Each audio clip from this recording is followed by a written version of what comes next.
Earth is like a giant shell. This shell is what we, as humans, live on.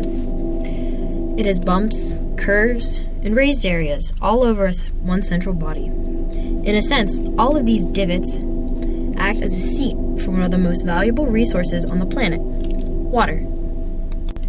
Therefore, no two continents are alike.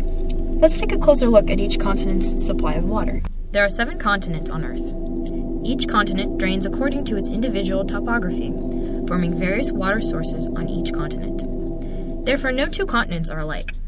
Let's take a closer look at each continent's supply of water, starting with North America. The topography of North America includes 5 different divides that affect the flow of water across the continent. These divides separate the water flow in North America into various basins that form water systems such as the Atlantic and Pacific Oceans, the Hudson Bay, and the Great Lakes. The Great Lakes were formed during the last ice age, approximately 3,500 to 4,000 years ago, when continental ice sheets, known as glaciers, were being formed. The retreating ice sheets carved deep basins in the earth. As a result, water flowed into these basins, forming what today is known as the Great Lakes. Oceans, on the other hand, were formed due to the dense properties of oceanic crust. These properties are what form the Atlantic and Pacific Oceans. The Atlantic Ocean includes features such as the Mid-Atlantic Ridge, which splits the Eurasian and North American plates apart. It separates the abyssal plains on the ocean floor and keeps the two continents separate. Now jumping to the west coast, we have the Pacific Ocean, where there is a split between the lower parts of the Eurasian and North American plates. Similar to the Mid-Atlantic Ridge, there is an East Pacific Ridge in the Pacific Ocean. Moving east to Africa, we have Lake Victoria, Tayanga, and Nyassa, which are all part of the Eastern African Rift, a valley system as seen on this map. This is caused by the Nubian Plate moving away from the Somalian Plate, creating the continental rift system of Eastern Africa. Moving on, we go to our largest of land masses. It is so large that it is divided up into 2 continents, Europe and Asia. Let's start with the European side.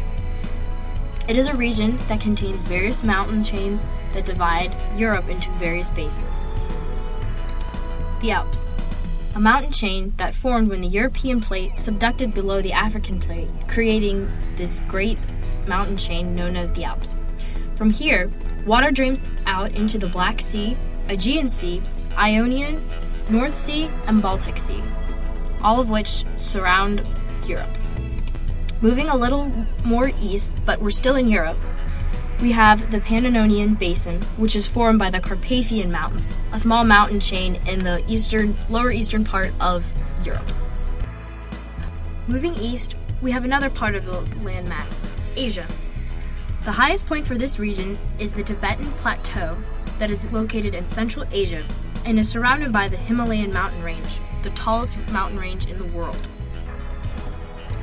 To the north of the plateau, we have the Kulan Range that separates the Tibetan Plateau from the deserts of East Turkestan and the Kulan Range.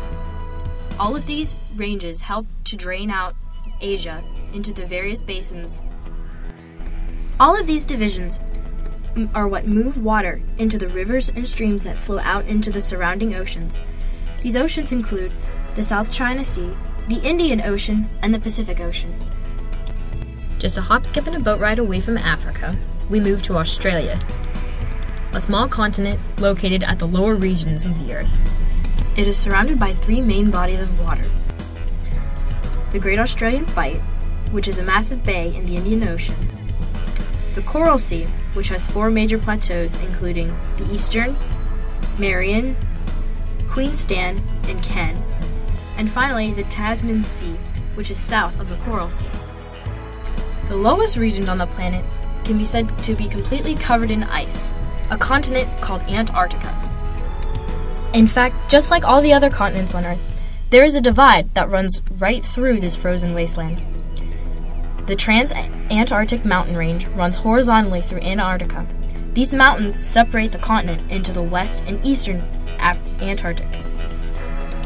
Surrounding this continent, there are 4 seas: the Weddell, Bellingshausen, Amundsen, and Ross Sea.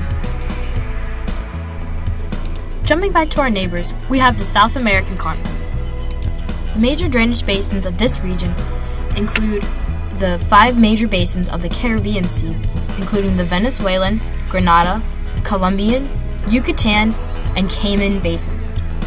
These basins separated from Central America as the Atlantic Ocean was being formed, and now lie in the Caribbean Sea.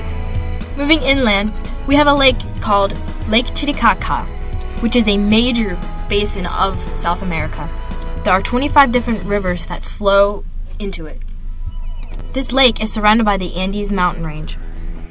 The Andes Mountains are what runs along the western side of South America.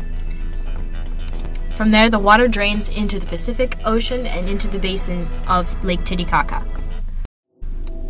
After traveling around the globe, without these many bumps and curves directing the flow of water, we would not have the complex system of water sources we need for survival on land.